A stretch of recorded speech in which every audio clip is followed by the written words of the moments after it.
Is this Kentucky team built for March? That is going to be the conversation on today's episode of the Wildcats Today podcast. I'm your host, Andrew Stefaniak, writer and editor over at Wildcats Today, joined, as always, by my co-host, Mr. Carson Nash. Carson, you're now back at work. You had a couple days there. You didn't, but you're back to the flow of things. How we feeling? Doing good. It's getting back in the swing of things. We got to celebrate. I got Juneteenth off yesterday, so got another relaxation day. But now back in the full swing of things. It's all right. It's good to get back in the schedule. No, it's not. No, it's not. You don't got to lie to you don't got to lie to everybody, Carson. Come on now. No, it's not. But that's life. That's life. Yeah, that's you life. got to. So first, we have a couple things to say. First of all, hell of a season for the Batcats. Carson, I hate the way it came to an end. I know you do too. But, I mean, Kentucky's an everything school. Here's an example why. That was so fun. That was a fun ride. I thoroughly enjoyed every bit of it. Carson, give us a message to the Batcats. Yeah, that was such a fun season. Yeah. And, me and you are huge baseball guys. So that I love the sport. So watching your favorite team be so great at the sport you love is awesome. And they deserved every moment of that season. Wish it would have been a little bit longer, but it was a super fun ride watching those guys. And most of them were seniors. So thank you to you all who made it possible. That was never been done before. So awesome season. And go Aggies. I was getting ready to say, who are we rooting on? I was getting ready to say who we're rooting for. Go Aggies. I hope that left-hander throws a perfect game against them. Yeah. He about threw a no-hitter against us. So but no, good season. And last thing I'll say, BBN, keep supporting this baseball team.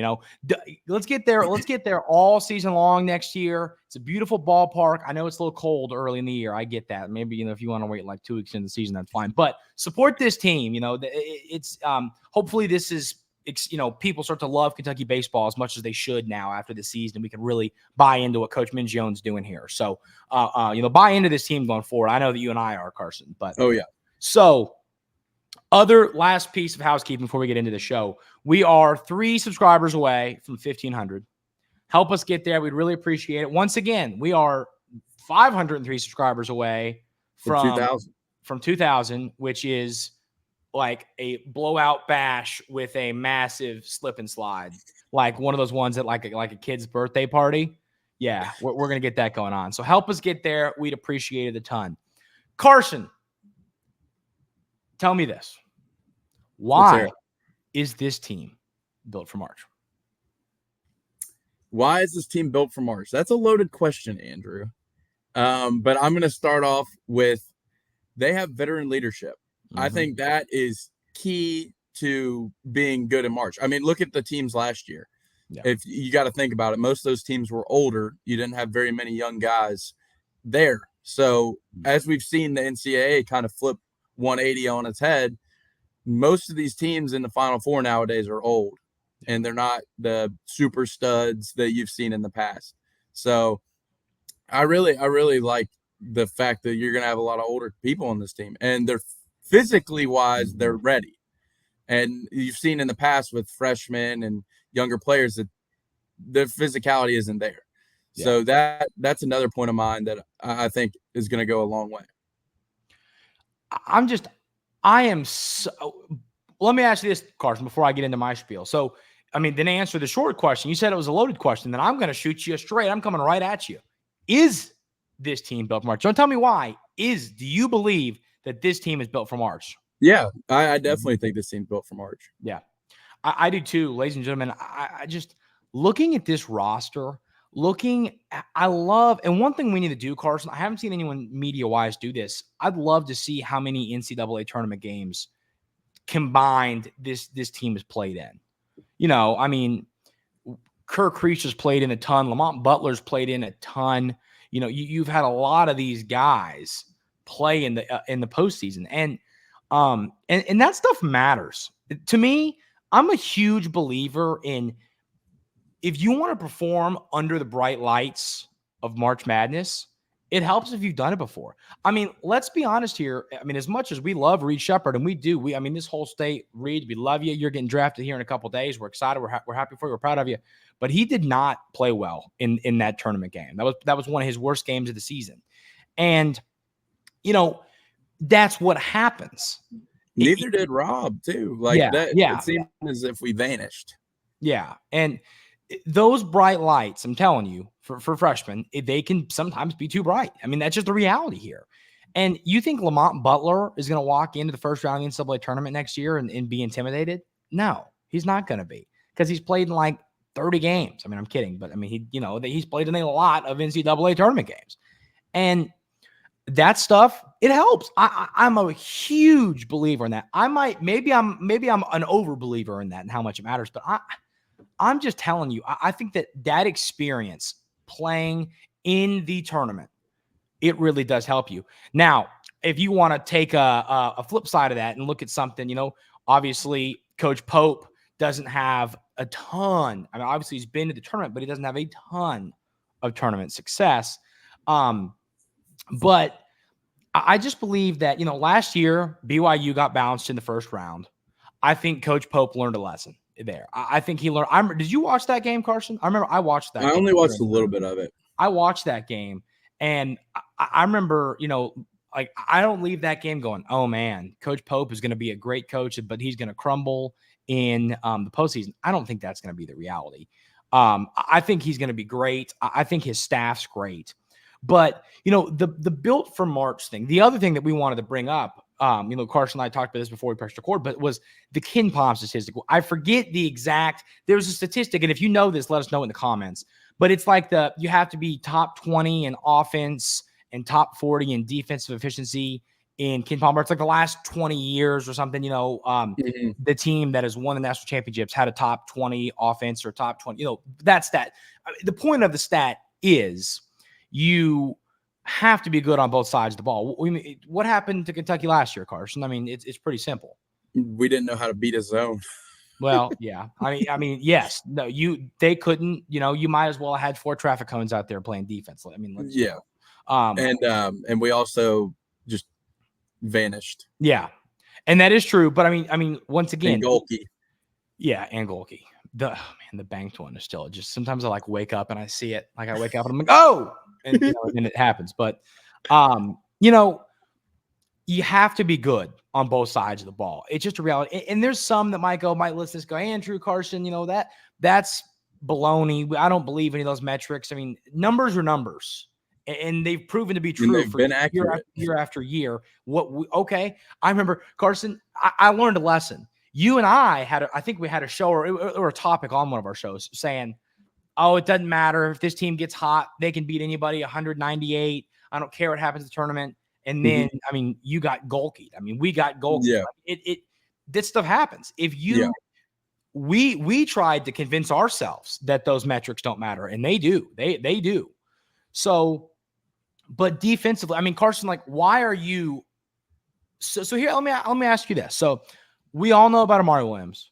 We all know about Lamont Butler, and then Otega Owe is a great defender as well. But tell me why you believe this team, obviously those guys are part of it, can be so elite defensively.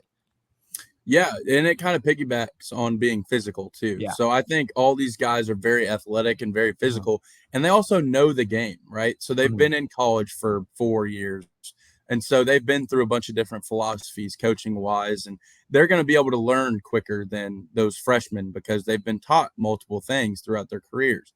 And so I think that Pope is also going to do the thing where you change up defenses to maybe you need to stop late in the game. Oh, we're going 1-3-1 because they haven't seen it all game long. And so I think there's a right mixture of players that have been elite at defense. And I think it's going to take Pope, and I think he's going to do it. I think it's going to take Pope to mend them into being a great defensive team. And I think he will do that. I agree. And now listen, am I going to sit here and try and convince y'all that Kobe Brea is an elite defender or Jackson Robinson is an elite defender? I'm not going to do that. But they are passable defenders. They're not elite defenders. And that's what zones do. Yeah. They hide bad defenders. Exactly. And last year, once again, it feels like we're just knocking Reed and Rob. We are not, but they were not great defenders. That's just the reality. Now, in the NBA, that team should have played a zone. Yes, we're not going to. Once again, I don't want to get into that because then we'll go on to a 9-minute wormhole and I'll probably scream. But that's why the NBA no one cares. No one cares about the defense. Reed and Rob's defense. Reed's going to still get some steals and run out dunks because of his defense. And Rob, I don't know if he'll ever play any defense, but I don't think anyone cares. You think Curry plays defense? Does Damian Lillard play defense? No. But in college basketball, you got to defend. And I think that this team, I just think that you've got, every team has their guys that are going to be scoring. You're going to play against a team when you play, like if you're playing against Alabama, who's Lamont Butler going to be on, Carson? Mark Sears. If you're playing Auburn, who is Amari Williams going to be on? Broom. This is it. You find the players where you need to put your defensive weapons. And I think that you're in a good spot. I mean, once again, I think Amari Williams and Broom, that'd be a great battle between two great players. And, Mark Sears going against Butler, obviously, Butler's an elite defender. Sears is an elite offensive weapon.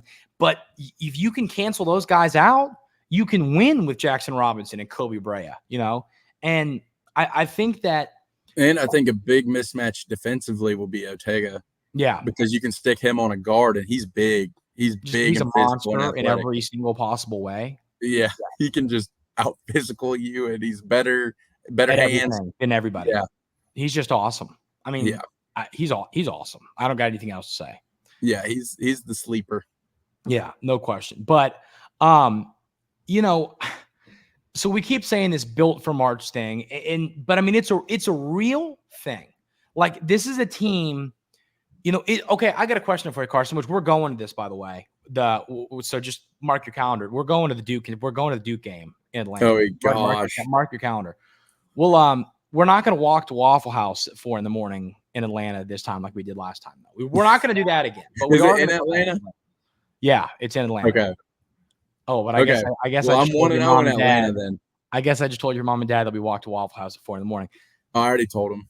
Oh, okay. I was going to say earmuffs. You got to go earmuffs for a couple minutes there. But, but that game. So here's the deal. Duke is now kind of Kentucky. I know Duke gets talented recruits often, but now Duke is a Calipari team of old, and we're this old team. Cooper Flag and these guys. Is that the first game of the year? It's on November 12th. That's got to be like one of the first couple. I don't know if we have one before them. We might have a singular game, but I know there are exhibition games before then too. But it might be the first. I'll have to double check on that. But that's that's kind of a great example of what we're talking about. While it's not March and it might not end up mattering when we get to March, that's a game where, Lamont Butler, he's played in a game like this before. Ortega Owe, these guys, Kirk Krisha, Jackson Robinson, these guys have played in moments like this. Cooper Flag, while he is incredible, and I'm genuinely excited to watch him play basketball, he's not played in a moment like this. And so, and that stuff's going to matter on November 12th, and I believe it's November 12th. Don't quote me on that 100%, but it'll matter then. It's going to matter in March. And everything this team has, they have balance, and balance is so important. I wrote an article about that. Kentucky is going to be a balanced team. Last year, they weren't balanced. They were elite on offense, and the defense was not good. Terrible. Yeah, and that led to a early exit. This Kentucky team is going to be balanced. I'll tell you this, Carson. I believe this team is going to be a top 20 offensive team in KenPom and top 30 defense. I would agree. I mean, they're both top 20. People might say you're outlandish for that, but I just don't see where that would be wrong. I mean, if you're looking at the stats based on where they've came from and what they've done, it doesn't show anything that wouldn't happen. Yeah, and you got to remember last year, I wish I should pull up KenPom to see what BYU was last year. But I know they were like top 50 in both things. But the point is, I'll pull that up right now. But the point here is, Coach Pope now has more athleticism than he did Okay, BYU they were a little bit lower on defense than I thought. They were at 14 on offense and 60 on defense. So technically they were outside of that range we're talking about. Yeah, but they were close. They were a lot better than Kentucky on defense. Yeah, yes. And they definitely did not have the roster to be better than us on defense. Exactly. And that's kind of the argument. Yeah, so Kentucky was 109 on defense on Ken Palm. So, that's 49 spots. Pretty worse. terrible. But you've got to remember, he's got a better team athletically now. He's got, you know what I mean? And last year, he was, I think Ken Palm likes his Coach Pope style of basketball. It's efficient. They score a lot. They assist a lot. I think Ken Palm's going to like this offense a lot. And now you add defenders like Lamont Butler and Amari Williams and Atega Owe. I mean, you are getting better defensively. I think this team is going to be top 20 in both categories. And that's just based on, I'll tell you this, I know for a fact the offense will be top 20. Is the defense top 20. And I just think with those players, those three guys that are able to shut down opposing guards and opposing and Amari Williams, the opposing big man down low, or maybe not shut down, but hold Broome to 13 points or Sears to 13 points. And the thing I love about it is you have, here's another thing, you have depth. So like the players on the bench can also contribute and do these things. Like putting in Brandon Garrison instead of Amari Williams is not going to be a huge drop off. Yeah. Like if any. Yeah. And so I think that's huge. Like last year, if our big man depth was not, I mean, we had depth, but it was like you're getting 2 points and 1 rebound a game. Yeah. It's going to be a lot different this year than it was last. And I think Andrew Carr is a lot better defender than what people give him credit for too. Yeah, I'm with you on that. I mean, I just look at this team as a whole, Carson, and maybe we're drinking the Kool-Aid a little bit. I don't know, but I mean, I'll tell you this: it's statistically what you need to make a run in the NCAA tournament. This team has especially these last 5, 6, 7 years in the portal era, and the COVID year era, where we got 34-year-olds playing college basketball. Like this is how you win right now. Mm-hmm. And Coach Pope has that type of roster, and we believe, and now I'll say we know that he's got the X's and O's. So, I'm really anxious to see how this turns out. But Carson, I'm sold. I'm sold on this team being, and there's not those flashy, shiny pieces on this team. You know what I mean? And that's why this team's not going to get the respect that I believe they deserve until they prove it. They're going to have, they're one of those teams. They're not Notre Dame, where they're number 7 every year in football, and then they're awful. And they're like, oh yeah, but they're going to be good this year. And guess what? They're not, that's kind of, this team is the opposite of that. I think people are going, well, I mean, Lamont Butler, Amari Williams, who cares, man? That team has, this team has this player, but the way this team's going to play as a whole, I think this team's going to be dominant. I really do. I think that, and they're not going to be preseason hype. They're not going to be in some of these way too early this and way too early that, but they're going to show up. They're going to get the job done. They're going to win basketball games, and I believe they go on. I'll tell you this. This team will get to the second weekend of the tournament. I'll tell you that. I feel very confident in that. What happens after that, we'll see. But second weekend of the tournament, I believe. And your argument is right. Like, you might not have the flashy Cooper flags, but I'll bet you if we beat Duke, Jackson Robinson's name is going to be a hot commodity. So will whoever stars is what I'm saying. Yeah. But they might not have been flashy where they were, but let them be good on Kentucky. Yeah, they'll be flashy then. Yes, they will be, because once again, it's no longer Dayton and BYU and Drexel. You got Kobe Brea, the best 3-point shooter in the past 10 years of college basketball.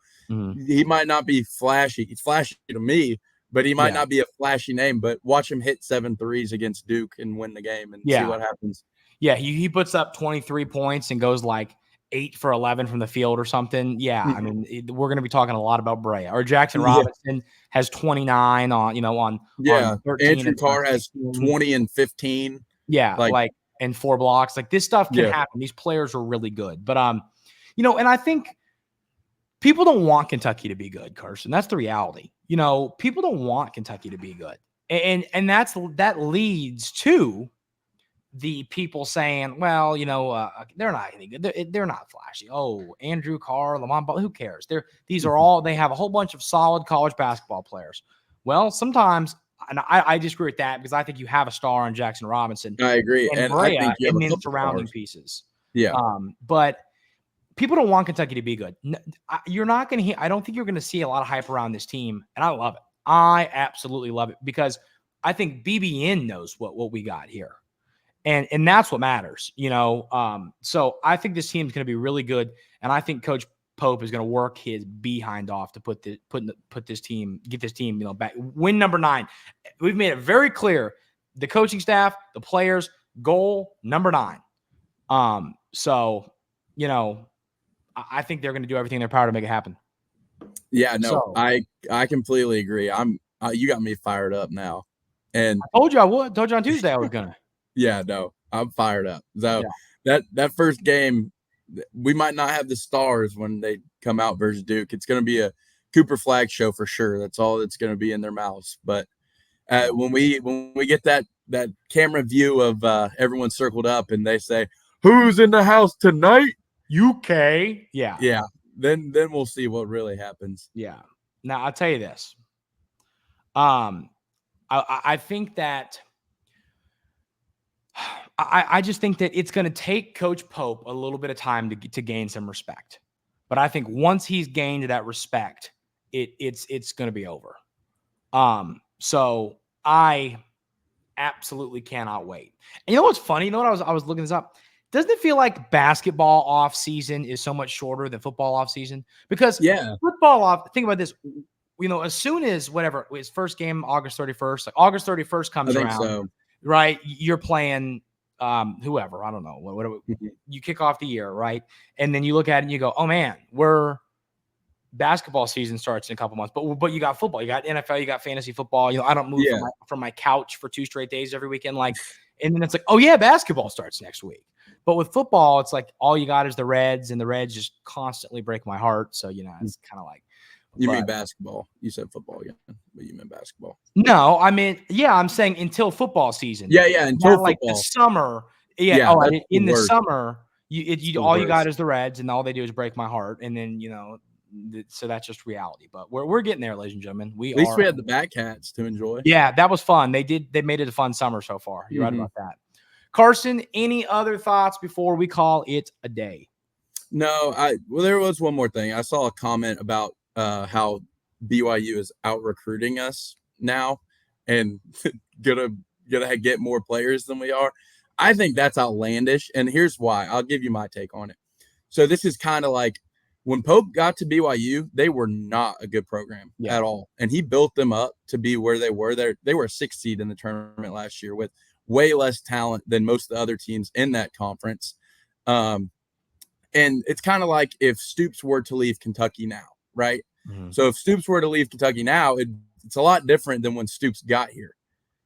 Right after Joker, we were a train wreck. So it's a lot easier to recruit when your school's already at that point. You've taken it from point A to point B. Yeah. And it's still not going to matter because we're going to have a top 10 class next year anyway. So that's my take on that. I agree with that. I agree with what you're saying there. And the Coach Stoops is a great comparison. It'd be interesting. I was thinking about this today. I wonder how many coaches or schools, both of their football and basketball coach have the same first name. That is true. I just thought it was one of those like stupid things that just came across my brain today. And I was like, probably not many.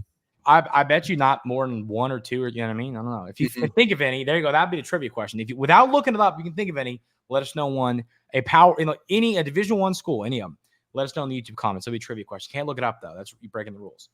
So that is going to do it for today's episode of the Wildcats Today Podcast. Thank you all so much for being here. Once again, hit that subscribe button. We are almost to 1,500 and then 2,000 coming up next. We appreciate y'all so much for watching and listening. And don't forget, we are wherever you want to go get a podcast. You can find us there. Spotify, Apple Podcasts.